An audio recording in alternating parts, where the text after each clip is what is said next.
බිත්තර ශීතකරණයේ තබන්න එපා කියන්නේ ඇයි? අද කතා කරන්නේ මේ ගැනයි. මේකට හේතුව වන්නේ බිත්තරවල සැල්මොනෙල්ලා නැමැති බැක්ටීරියක් ජීවත් වීමයි. මොකද්ද මේ සැල්මොනෙල්ලා කියන්නේ?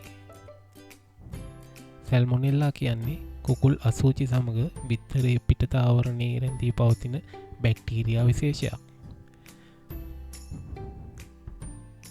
සැල්මොනෙල්ලා යනු ආහාර විෂවීම් වලට ප්‍රධාන හේතුවන බැක්ටීරියාවකි. බොහොමයක් ආසාදිත පුද්ගලයන් පැය 12-72ක් අතරදී උණ පාචනය, උදරයේ මස්පිඩු පෙරලීම වැනි රෝග තත්ත්වයන් වර්ධනය වීම සිදු වෙනවා. බිත්තර ශීතකරණයේ දැමිය යුතුමද? නැත්නම් බිත්තර ශීතකරණයේ දැමීම තුළින් සිදුවන්නේ කුමක්ද? සාමාන්‍යයෙන් මස්වලට වඩා බිත්තර නරක් වීම ප්‍රමාද වන්නේ බිත්තර කටුව නිසායි. ශීතකරණයේ තිබුණු බිත්තර එළියේ තිබ්බාට කමක් නැද්ද? ශීතකරණයේ තිබූ බිත්තර කාමර උෂ්ණත්වයේදී දිගු කාලයක් නොතැවිය යුතුය. මේට ප්‍රධාන හේතුව වන්නේ බිත්තර කටුවේ සයුවර නැත්නම් ඇහැට නොපෙනෙන කුඩා සිදුරු ස්වභාවයයි.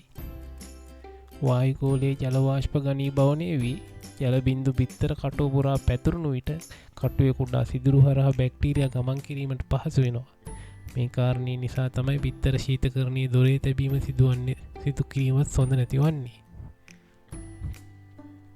දොරේ තැබී විට ඉතා අඩු සීතල ස්වභාවයක් ලැබෙන බැවින් මෙම බිත්තර කටුව තුළ ජල වාෂ්ප ඝනීභවනය වී තැන්පත් වීම සිදු වෙනවා.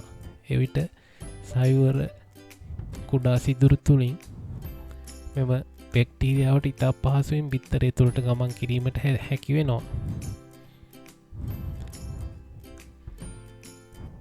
බිත්තර කහමදේ සහ සුදු මදය හොඳින් පිසි ආහාරයට ගැනීමෙන් මෙම සැල්මොනෙල්ලා ආසාදනය පාලනය කරගන්න පුළුවන්. විශේෂයෙන්ම කුඩා දරුවන්ට සහ ගර්භණී මාතාවන්ට හාෆ් බොයිල් ආකාරයෙන් ආහාරයට ගැනීමෙන් වැළකිය යුතු වෙනවා. මිලදී ගන්නා බිත්තර ශීතකරණයේ තිබේදැයි විමසා බලන්න. මිලදීගෙන සති 2ක් ඇතුළත ආහාරයට ගන්න. ගෙදරදී සෑම විටම බිත්තර ශීතකරණයේ තල් තබා ගන්න. කටුව පුරා ගොස් ඇති බිත්තර ආහාරයට ගැලප ගැනීමෙන් වළකින්න. කඩෙන් මිලදී ගන්නා බිත්තර සෝදන්න එපා. පිහදාලා ශීතකරණයේ දමන්න. වතුර සමග ගැටීම ආසාදන වලට ඇති ප්‍රවණතාවය තව දුරටත් වැඩි කරනවා.